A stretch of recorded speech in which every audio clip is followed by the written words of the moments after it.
Hello and welcome. We start tonight with what might be a breakthrough in the search for the killer of Anne Locke, Marcia Tamboza and Alison Day.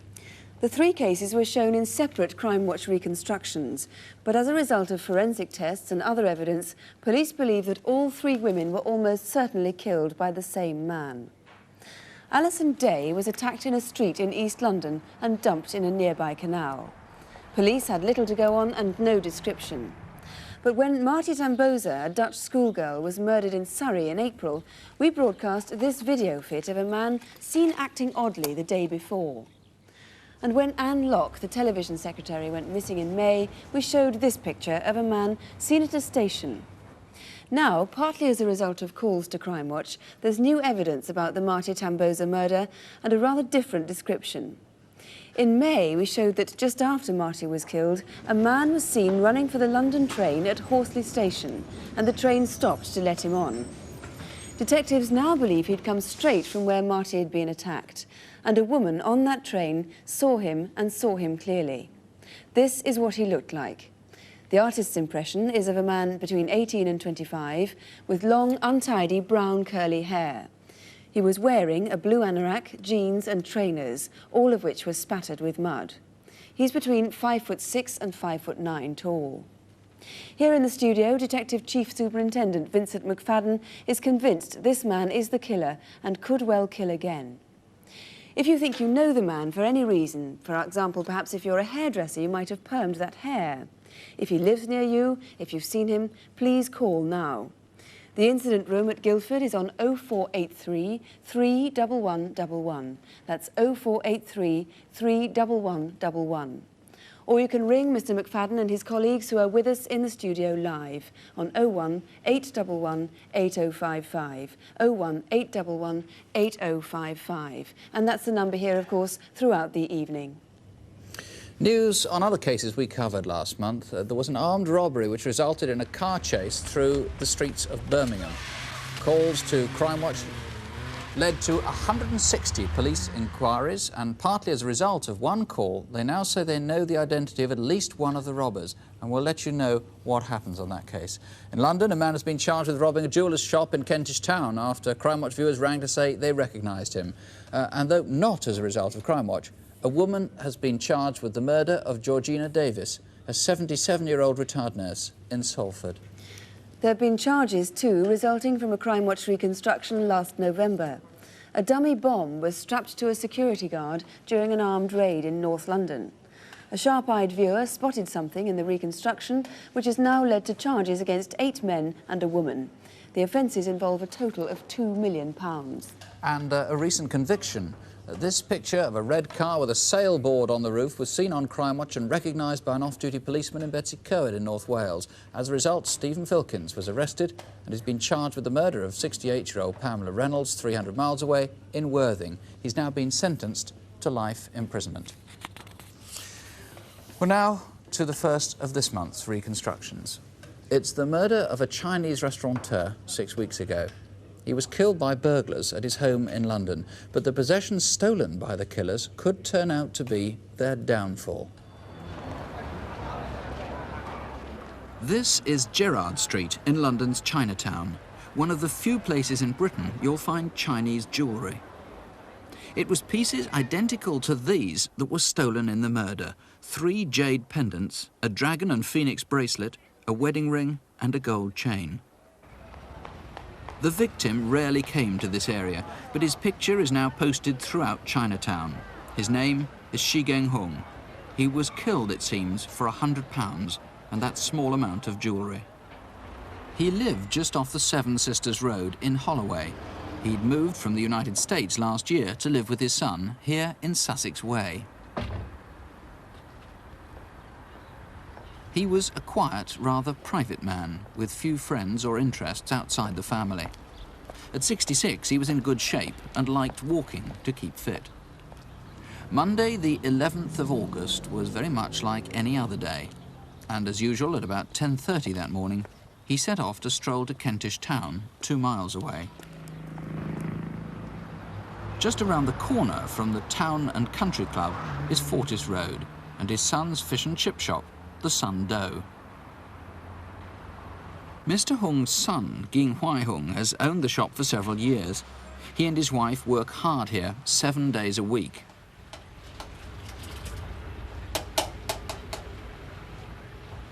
That Monday, Shi Geng-hung was especially pleased to see his granddaughter, Rosie.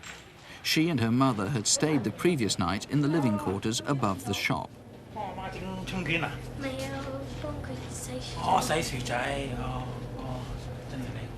They were preparing food and making the pancake rolls to sell at lunchtime.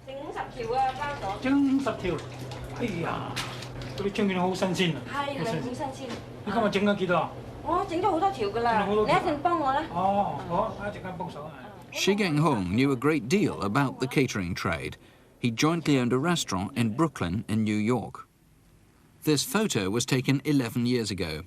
He'd lived all across the world, in Guangzhou, in China, in Hong Kong and in Jamaica.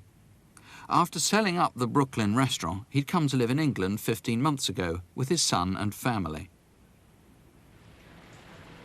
The restaurant sale had left him money for his retirement, and he still had plans to travel before settling down. Mr. Hung stayed at the shop until closing time just after lunch at around 2:30. Then he and his son left to go back to Sussex Way to have their own lunch.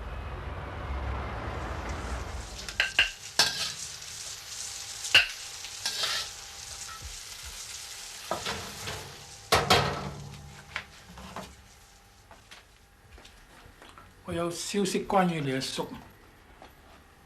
What is it? 你阿叔同你阿嬸啊，依家人在香港，咁咧佢哋咧就，我諗今年咧翻去香港了啊。你幾時想去啊？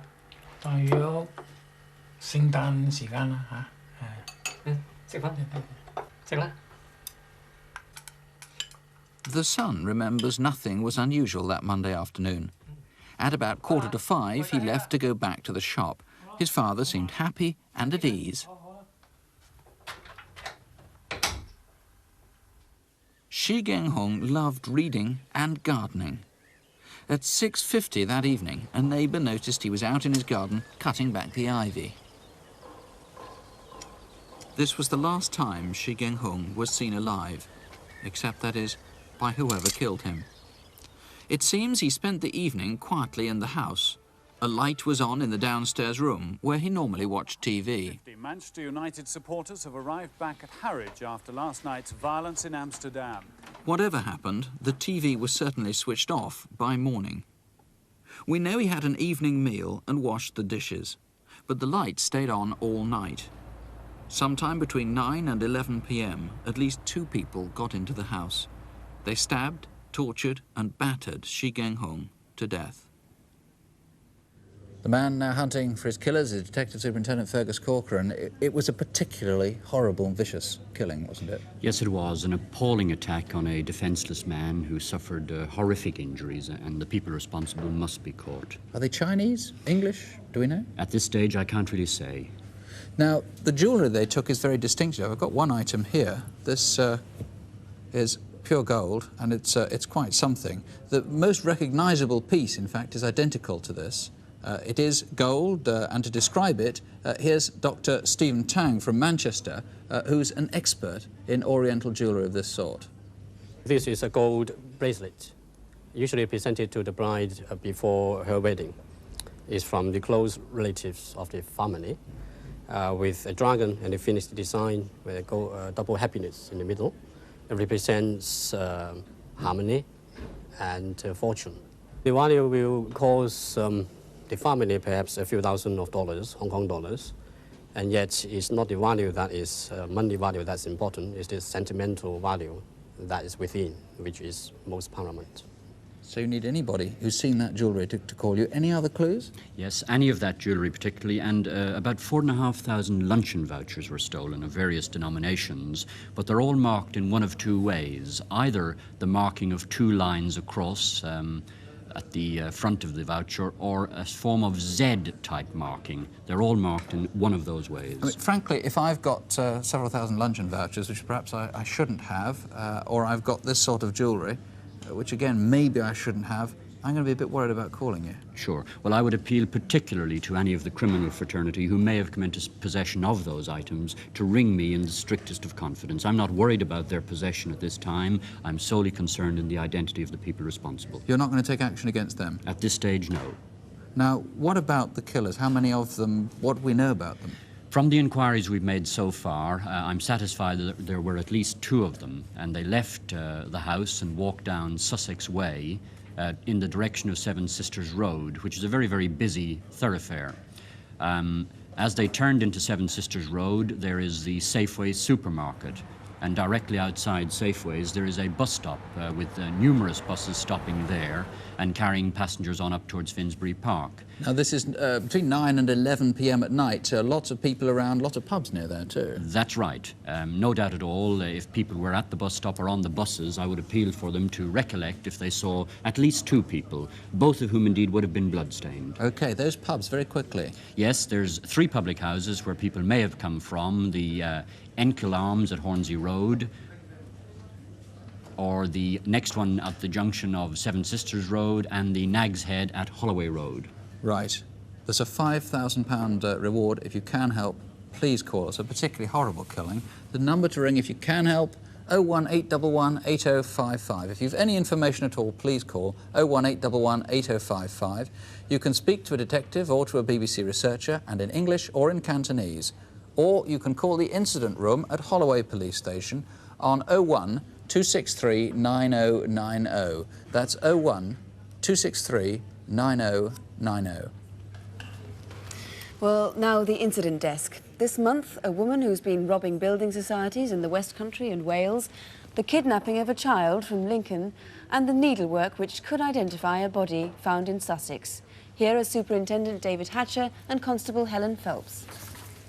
First, the kidnapping. On the afternoon of Wednesday, the 27th of August, Jamie Thomas, who's 8, went out to play on his bike near his home in Lincoln. In the evening, somebody saw him in the city centre with this man. He seemed to be between 40 and 55 and might have had round-rimmed glasses. At about 8:30, the 2 of them were seen again, getting on a train at Lincoln Station. A well-dressed middle-aged woman was seen talking to them on that train.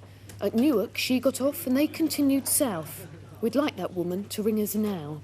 We also want witnesses who saw them on the next stretch. Remember, they had a child's bike with them. Jamie and the man got off the train at Peterborough at 10 p.m, and from then on, we've no sightings of the kidnapper. Jamie only remembers being taken to a house not far from the railway station. He was kept overnight and luckily he wasn't harmed. The next morning, that was Thursday the 28th, he got out and was seen wandering alone around Peterborough. A policewoman found him that afternoon and he was returned safe and sound to his parents. Now, Jamie's bike is still missing. This is a replica and it may help us find out where he was taken. It's a Viceroy Stingray BMX type and in these colours.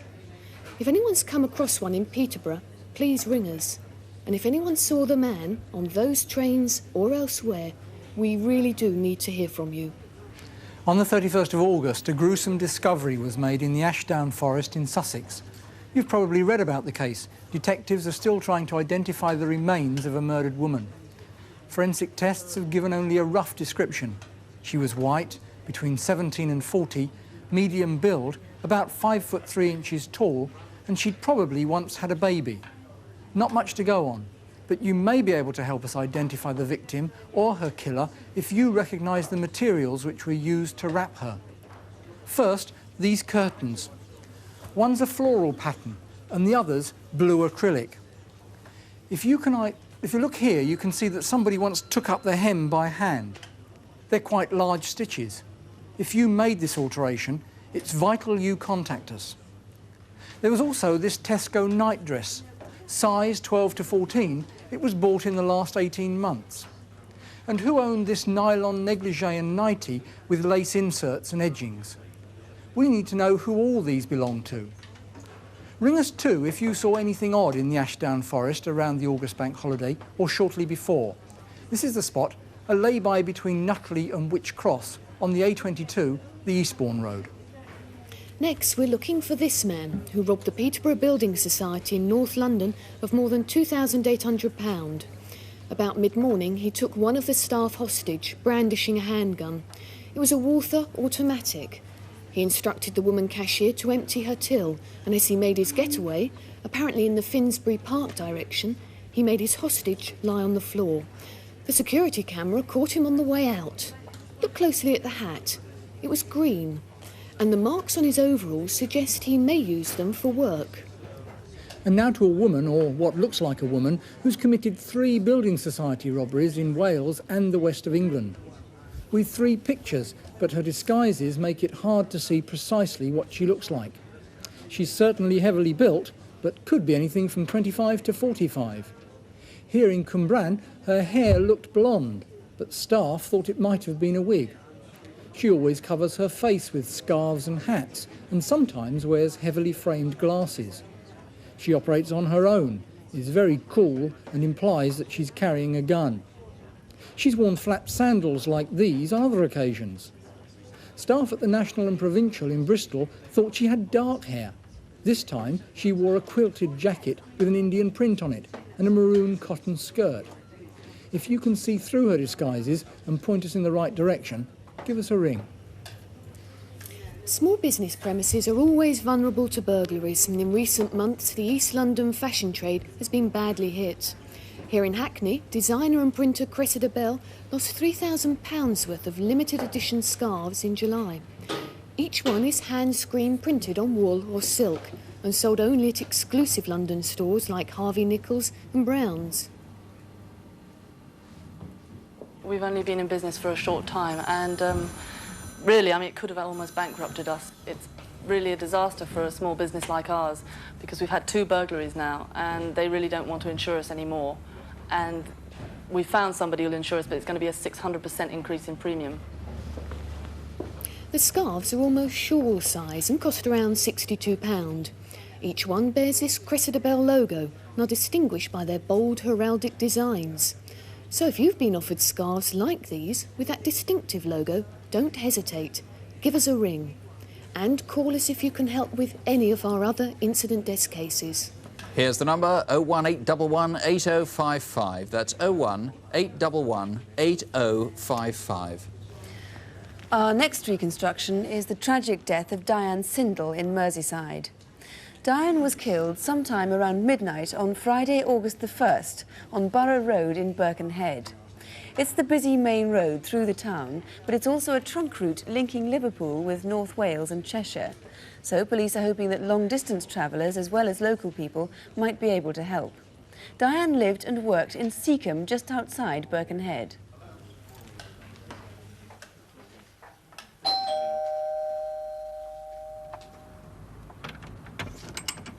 Hi.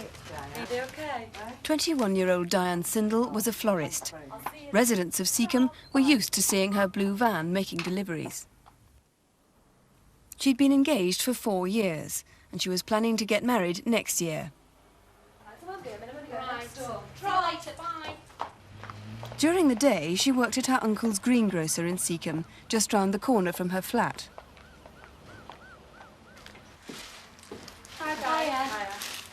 Are your steak pies hot? Red hot. Oh, go on, give us one then. OK.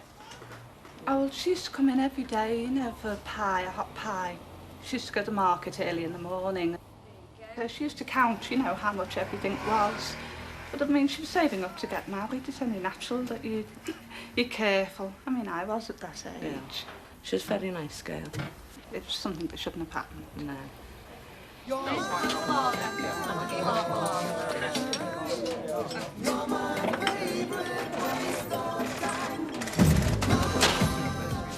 For the past year, she'd been earning extra money, working 3 evenings a week at a pub called the Wellington, just outside Birkenhead in Bebington.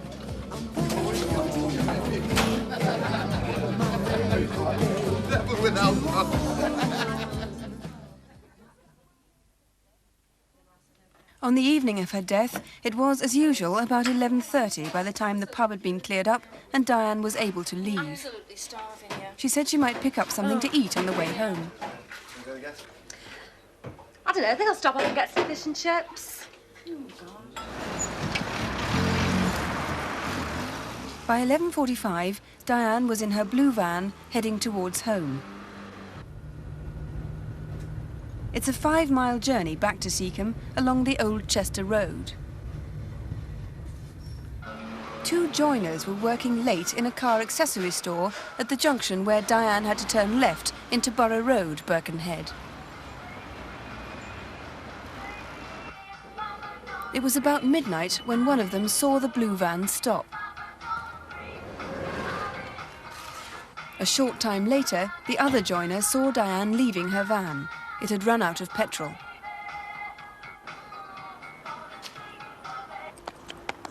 Diane set out along Borough Road, walking away from the centre of Birkenhead in the direction of Tranmere. She might have been planning to call on a nearby friend for help, or she may have been heading for a petrol station half a mile away, or perhaps she hoped to pick up a taxi. After that first sighting by the 2 joiners at the auto centre, the second sighting was a few minutes later, further along Borough Road.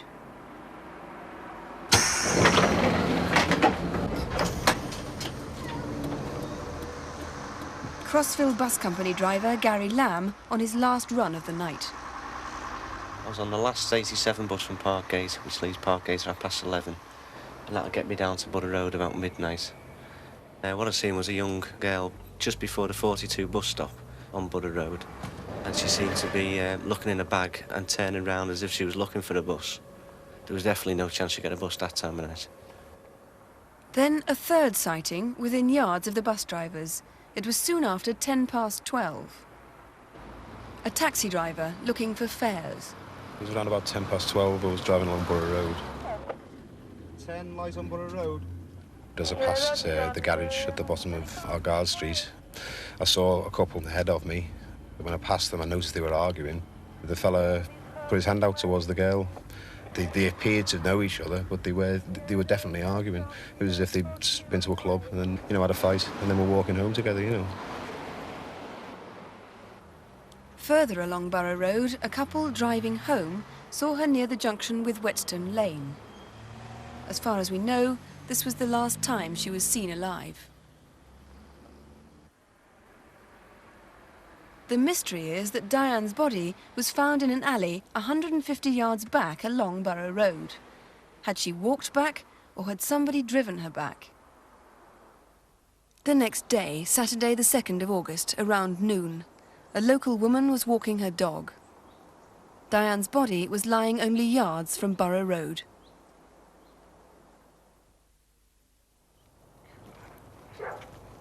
Two and a half miles away at Bidston Hill that Sunday, 3rd of August, Anne Loven and Jim Foster were exercising their dogs. As they walked down a path near Viner Road North, they noticed someone had started a fire.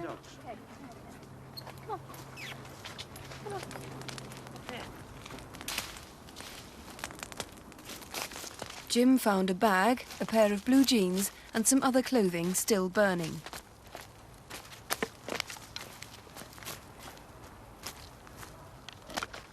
There was also a charred page from a Barclays paying-in book. Well, Detective Superintendent Tom Baxter is in charge of this investigation. Those were Diane's clothes burning there, weren't there? Yes. But whoever started that fire only just done so. Yes, the fire was discovered about 8 p.m. on the evening of Sunday, the 3rd of August. We do feel that the person who was burning Diane's clothing was disturbed.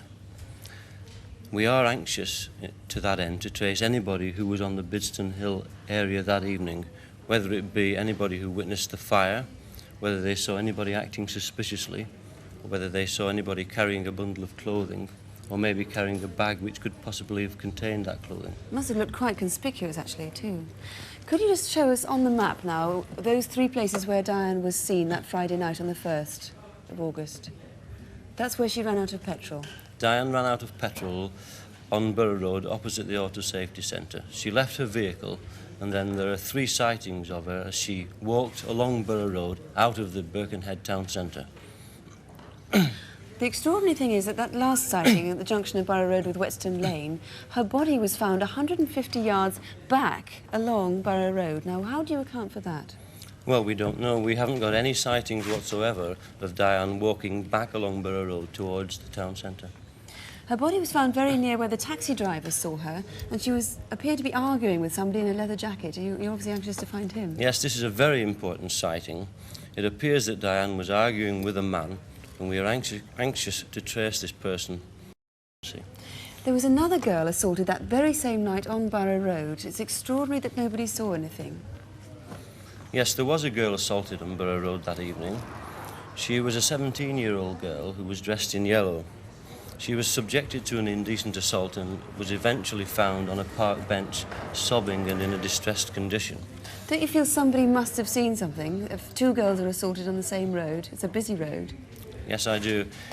It's very relevant that the assault must have taken place about the same time that we feel that Diane met her death, and I find it incredible in this busy, well-lit area that nobody has come forward who has actually seen either of these assaults taking place. And somebody in a white Ford Sierra was seen too, who you'd like to come forward? There was a white Sierra seen parked close to the murder scene at the relevant time. I would like that driver to come forward.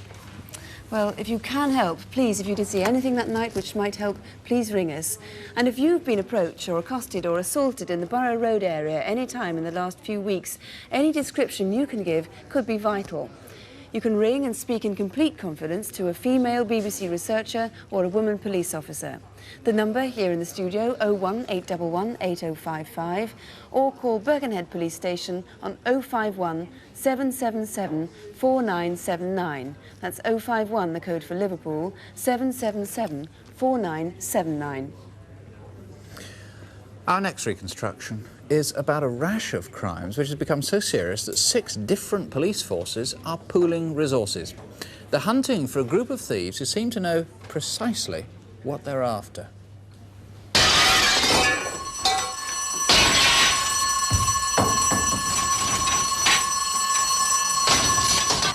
This year, 6 museums have been robbed of historic and irreplaceable items of silver. Most of the burglaries have been in the north of England, and police believe there could be links between them. Good afternoon, gentlemen, and welcome to Wakefield. A review of these offences indicates at the moment that they Superintendent Bill Quinn of Regional Criminal Intelligence called a conference of the investigating officers concerned to pool information on all the cases.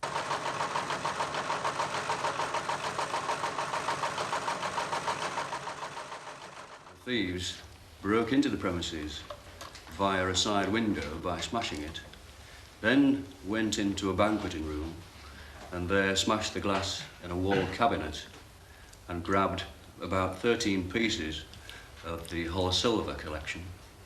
And it's believed that they left the premises via the window that they'd gained entry. The thieves went straight for the most prized and most historic items in the Hull silver collection, distinctive because of the 3 crowns engraved on every piece. In Leeds, £1,600 worth of silver was taken, and this candelabra was part of the haul. This diocesan cup was part of a £20,000 burglary from Ripon. An opportunist thief forced a display cabinet and made off with the silver in broad daylight. Police can't be certain these 3 thefts are linked, but there are definite similarities between the next 3.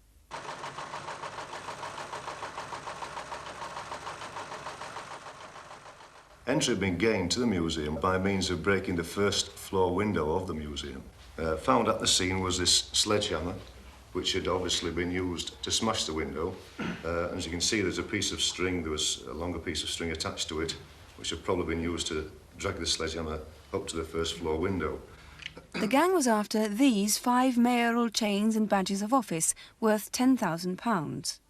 17 days later, in Huddersfield, sledgehammers were used again.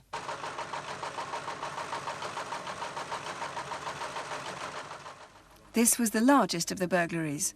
£40,000 worth of silver went from here, including this huge silver seagull. Similar to the other offences, entry was gained to the premises by using one of these sledgehammers here to smash a window at the rear of the premises. And to deaden the sound, this tartan-type rug here was used and it was found near to the broken window at the back of the premises.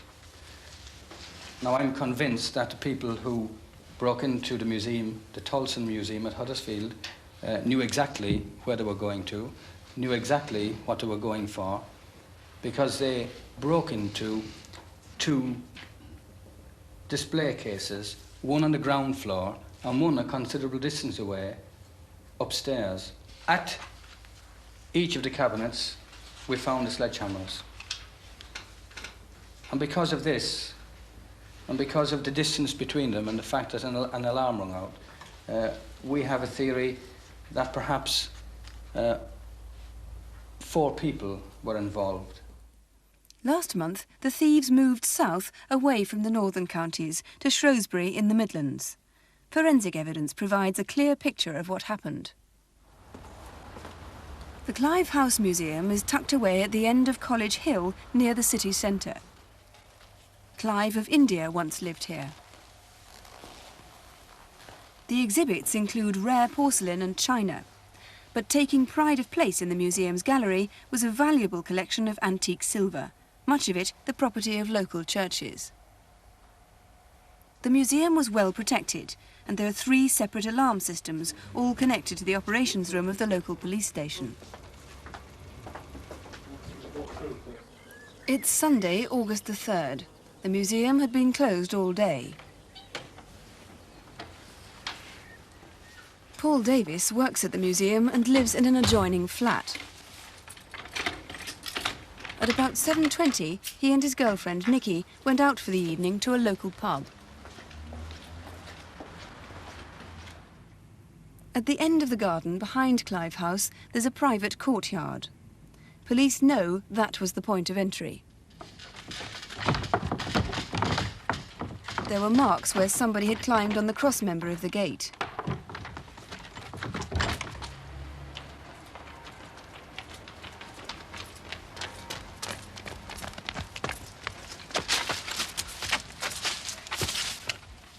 There were scuff marks on the wall of this garage.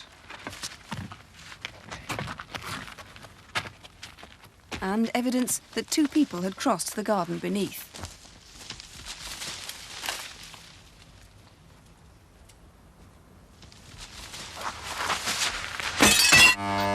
Automatic intruder alarm, Clive House Museum.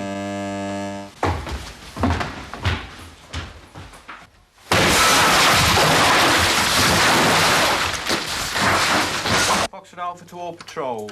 Alarm sounding Clive House Museum.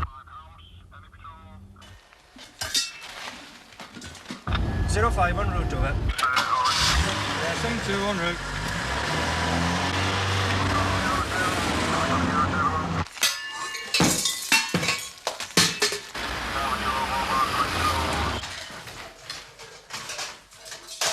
The first policeman was on the scene within 3 minutes of the alarm sounding. Whether by luck or by judgment, the thieves had got away with £25,000 worth of silver.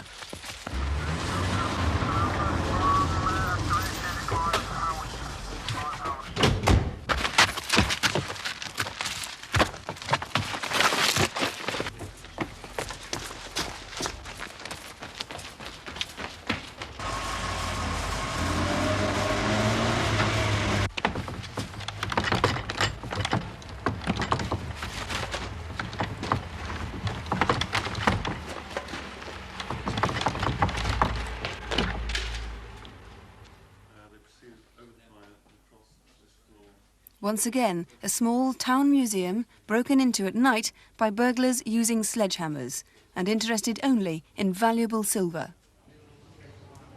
And of course, the alarm system at Clive House Museum has now been changed. The detective in charge of that case in Shrewsbury is Detective Chief Inspector Chris Ferber. The main clue, of course, you have is that sledgehammer, which has been used in several of the burglaries. Yes, this sledgehammer was left at the scene of the burglary at Clive House in Shrewsbury, and on the shaft there's a label which shows that this was either bought or stolen from a B&Q stores. So, of course, it's quite a well-known chainsaw. It is, do-it-yourself sort of, a big one. How do you think viewers might be able to help you tonight? I think they can help us in several ways. Firstly, there may be a member of B&Q staff who remembers selling one of these sledgehammers to someone who arouses suspicions. Secondly, it may be that someone's actually seen one of these burglars and not yet contacted the police. It could be that genuine visitors to such museums have noticed that other visitors are taking a particular interest in the alarm system or acting suspiciously in some way. And thirdly, and perhaps the most likely, they may help us in the disposal of the property. Perhaps they've had some of these articles offered to them for sale, or they know something about being requested to crate them up or distribute them. Well, John Souter here is an expert in tracing stolen antiques. You're a former policeman and you call yourself the antique detective. That's right. Pun yeah. intended. First of all, this diocesan cup is one of the most remarkable pieces we have here. It's a limited edition. That surely should be traceable. I think so. I think that would have been stolen to be sold to a collector in due course. And the one, of course, that is missing is number 8, and that's terribly identifiable, and somebody may have been offered it. The thieves know what they're after. They're after particularly distinctive stuff, so they obviously yes. don't intend to melt it down. I wouldn't have thought so, no. Can we look at those mayoral chains? We have a picture of those, and they're particularly distinctive and unique, in fact, because they have the marks of Doncaster on them. What is somebody going to do with those? Perhaps they go abroad. I think the thieves will find it difficult to get rid of those articles. They're most unusual, but I don't think that there are many people who collect that sort of thing. The unfortunate thing here, of course, is that we don't have photographs of them, and this is perhaps some sort of reminder to those people who have collections and antiques at home to make sure that they do photograph and have inventories of their possessions. Right. And these things here are very similar to, or are partners to, stuff stolen in burglaries from Huddersfield. What's going to happen to those? Do you think they might turn up on the open market somewhere? I do. The value in articles such as these are the workmanship, the rarity, and the age. There's not a lot of weight in the individual articles, and I'm sure that they were stolen to sell. And at this very moment, they could be circulating within the antiques trade or the silver trade, and perhaps some collector has already been offered or even bought one of the stolen articles. They could be anywhere in the country. They and could. Mr. Ferber, there is a reward. There are rewards on offer, aren't there? There certainly are. There's 3 sets of rewards: 2,500 from Shrewsbury, 2,000 at Ripon, and 2,500 at Hull. Right. Well, we have showed you some of the more unusual pieces stolen, but in fact we've prepared a complete list of 87 missing items. If you have a special interest, if you buy and sell antique silver, or you visit or work in markets, you might like to have the list and have a look out for them. Send us a self-addressed envelope with a 22p stamp. Here's the address: Silver Watch, BBC Television, London W12 8QT. And of course, if you have any specific information on any of those burglaries, please ring us here now on 01 811 8055 or call Shrewsbury Police on 0743 53971. That's 0743, the code for Shrewsbury, 53971. Still on the subject of silver, we've some distressing news about a robbery we reconstructed last December. Bertram Vince worked from home as a silver merchant. He had a fine collection of antiques, which he kept at the family home near Downham Market in Norfolk. In May last year, 3 men broke in. They bound and gagged him. In fact, he almost choked, and they got away with silver worth £100,000. Now, it seems the same gang have struck again. This time they were armed with a shotgun, and Mr. Vince has been so upset he's abandoned his career. These are some of the items that are missing, at least they're replicas. They're 16th and 17th century with the Norwich Rose hallmark that makes them so rare. Now, have you seen that anywhere on the market? If you want details of these pieces, they're lovely pieces of silver, write in for that Silver Watch leaflet. And if you own a novelty shop, do you stock a Spider-Man type of mask? All 3 raiders wore ones like this. They're probably imported. Where did the raiders buy them? And thirdly, of course, if you know who did it, please tell us. And if it helps, there's a £30,000 reward for information leading either to recovery of the property or to arrest and conviction. Well, the number for that and every other case we've covered tonight is 01 811 8055. The detectives will be here till midnight. Local numbers are all on CFAX on page 186, or you can write to us at Crimewatch UK, BBC TV, London W12 8QT.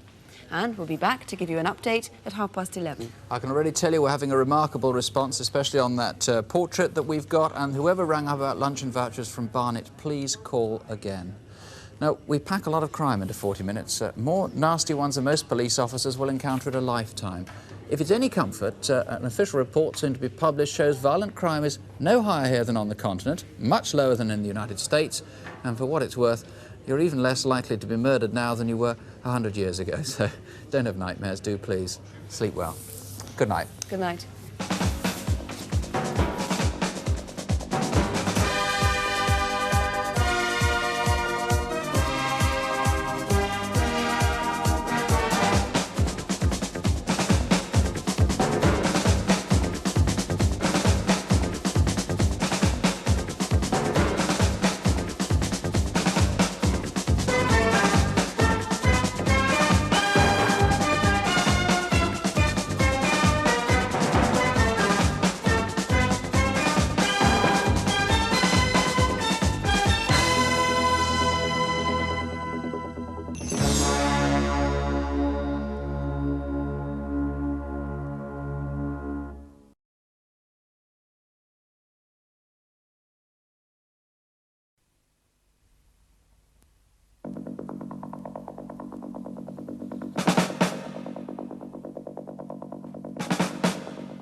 Welcome back. We've had quite remarkable response to the programme tonight, perhaps more calls and probably better quality calls than we've ever had before. The police here are really quite excited about some of the leads that they've got. Now, if you saw the programme earlier, you'll almost certainly remember this face. It's the man police believe is responsible for 3 murders, those of 19-year-old Alison Day from Upminster in Essex, of Marcia Tambosa, a Dutch schoolgirl in Surrey, and of Anne Locke, a television secretary whose body was found near Potter's Bar. Have you seen him, was the question posed by Detective Chief Superintendent Vincent McFadden. You've had quite a response. Yes, it's by far the best response we've had in the inquiry to date, both in the number of calls that we've received from the public and the quality of the information that they are in fact giving. I was looking over your shoulder at one point, you were taking calls, and I know you were very excited about one because it linked the Marcia Tambosa case, from which that face came, with one of the other killings. Yes, we've received a telephone call from a woman that in fact was molested, and she has previously given information to the Anne Locke inquiry, and she in fact has said that the artist's impression is of the man that molested her. Another thing I heard, you were talking to your instant rooms, asking them to check on specific people. You've obviously got specific names there which you're interested in now. Yes, a number of names have been given to us, but the pleasing thing is not only have we received the names, but that the people have been prepared to give us the reasons why they're giving us the names, and that information has been very valuable. Right, that artist's impression, of course, will be circulated widely now, so let's hope more people recognise it. Yes. Thanks very much indeed. Sue. Well, now the murder of 21-year-old Diane Sindel, a florist from Seacombe on Merseyside. Late on Friday, August the 1st, she had to abandon her van when it ran out of petrol in Birkenhead. She set off along Borough Road, heading perhaps for a petrol station half a mile away, but she never got there. Detective Superintendent Tom Baxter appealed for anybody who might have seen her that night, and we must say for such a brutal murder it's been a very disappointing response, this one, hasn't it? Yes, we have had an interesting call from a lady who saw a man running from the scene of the fire on Bidston Hill on the Sunday evening, but I am disappointed about the response from people who would be in the Borough Road area. I'd like to highlight the man who was seen arguing with Diane Sindel that evening. He was a man in his early 20s. He was 5 feet 10 inches tall. He was slim build. He had black hair. He had dark trousers and was wearing a brown zip-up bomber jacket. Because Borough Road is very busy, isn't it, on a Friday night, even around midnight. It is amazing that nobody saw anything. Yes, we know that there were lots of people there. This is a very nasty murder, and I am disappointed at the response, but I would ask anybody who has any information at all to come forward. And we have had a call from a lady who did sound very distressed and hung up. Please do call again. You could prevent another really brutal murder, so please do call. Nick. We move now, in fact, to another very brutal murder, that of Shea Kung Hung in Holloway in London. Sometime between 7 p.m, when a neighbour saw him out in his garden, and 11 that night, he was tortured. He was stabbed and he was battered to death by intruders. What sort of response have you had? a very good response all round. Have you had anything from the Chinese community in particular? No, the response from the Chinese community has been disappointing, but they still have time to make contact if they've got any information at all that would be valuable to us. Now, you told me you got some specific callers that you wanted to ring back, one in particular. Yes, indeed. We had a telephone call from a man in Barnet who said that he saw some similar luncheon vouchers to the type stolen. I would very much like that man to contact us again regarding that information. Now, these luncheon vouchers are very specific. They're not just ordinary vouchers. Yes, they are. I'm not interested in any other form of luncheon voucher other than those that are expressly marked on the front by the 2 black lines across the face, or alternatively the Z-type marking. And there's another man specifically you want to call back? Yes, indeed. We had some information from a man that gave us the name of the man who may be responsible for the murder, but on the information he's given me, I will not be able to trace that man. Right. So I would earnestly appeal to that man to make contact with us. There's about 25 minutes till the lines here close. 01811 8055. Please call. Mr. Corcoran, thank you very much. Thank you. Well, we're still taking calls about the 6 museum burglaries in the North and the Midlands. In each case, it was antique silver like this which was stolen. This was our reconstruction of the break-in at the Clive House Museum in Shrewsbury on Sunday, August the 3rd. And this is Chris Ferber, who appealed to you for information before. What sort of help have you had? Oh, quite a good response, yes. Most interesting. We've had some good information from B&Q staff members about people who bought sledges. We've had some interesting suggestions about the type of person who might commit the offence and the sort of shops that we can find this property in. Bear in mind, of course, that we're dealing with the museums at Hull and Huddersfield, at Ripon, Doncaster and Leeds, as well as Shrewsbury. And we were asking for descriptions of people who might be interested in the alarms. 2 good calls about Shrewsbury, one about an American lady who was taking a particular interest in silver, and another with a good description of a man. A bit disappointed with the dealers, though. Right. Your silver is very distinctive. It has a Rowley crest on it from the Clive House Museum. Yes, that crest is on quite a lot of the property, and it is most distinctive. I thought perhaps if the dealers saw that, they would be able to help us out. Well, let's hope they can. Again, we have a list we've compiled of 87 of the pieces that have been stolen since last February. Write to us with a 22p stamp on a self-addressed envelope to Silver Watch, BBC TV, London W12 8QT. Right, let's find out what sort of response now we've had to Incident Desk. Here are David Hatcher and Helen Phelps. Helen, first of all, that very worrying kidnap, an 8-year-old child who was taken from Lincoln. Nick, I would like to make a special appeal to a woman who has rung in saying she knows this man from Sheffield. I asked that woman to ring in again. We didn't quite catch the surname. Right. We will treat her call in the strictest of confidence. And someone you haven't got to call in yet on that train journey. We appealed for a woman, she was described as middle-aged, well-dressed, who boarded the 8:28 train at Lincoln to call in. She was put on the train by a man of a similar age, and he had number plates or trade plates underneath his arm. OK, I know a lot of people were calling who've got black and white sets about the colour of his bike. It was red and white. That's is that right? correct. OK. Or red and yellow. Red and yellow. OK, the building, there it is, yeah. The Building Society raider from North London in a boiler suit. Anybody recognise him? Yes, 7 calls, giving 7 different names and 7 different areas. Now, believe it or not, the Building Society is in the Seven Sisters Road in London. Now, 7 is my lucky number, so surely it can turn up trumps this time. Oh, let's see what happens, Helen, thank you.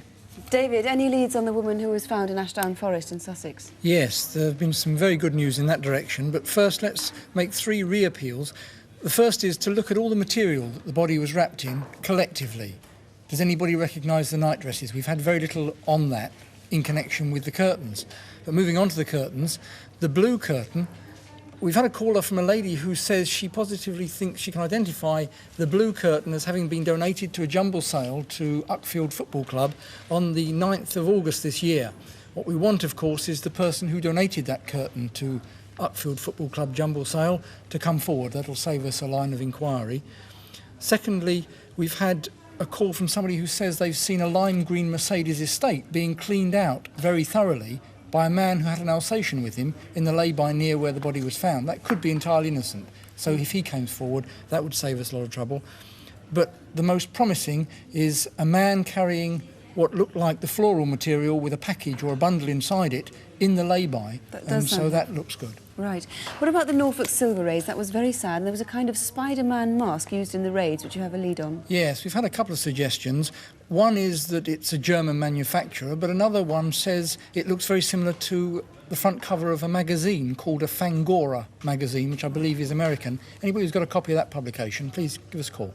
And finally, the woman who robbed 3 building societies in Wales and the west of England. You've had a few calls about her. Yes, a few names suggested there, so we'll be out knocking on doors and asking people what they've been up to and whether they can fit the description. Right, David, thank you. If you still have any useful information on any of tonight's cases, please don't keep it to yourself. You can write to us at Crimewatch UK, BBC TV, London W12, HQT, or call one of the numbers we're going to give you in a minute.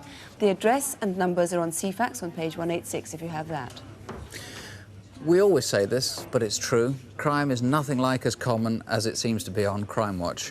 This is a quote from a booklet that's about to be published by Help the Aged, and I promise you it's not false reassurance. No one, it says, need be a prisoner in their own home or afraid to go out because of fear of crime. The fact is that an elderly person is less likely to be robbed than any other age group, since crime against the elderly is very rare. Whatever your age, don't have nightmares. Please do sleep well. Good night. Good night.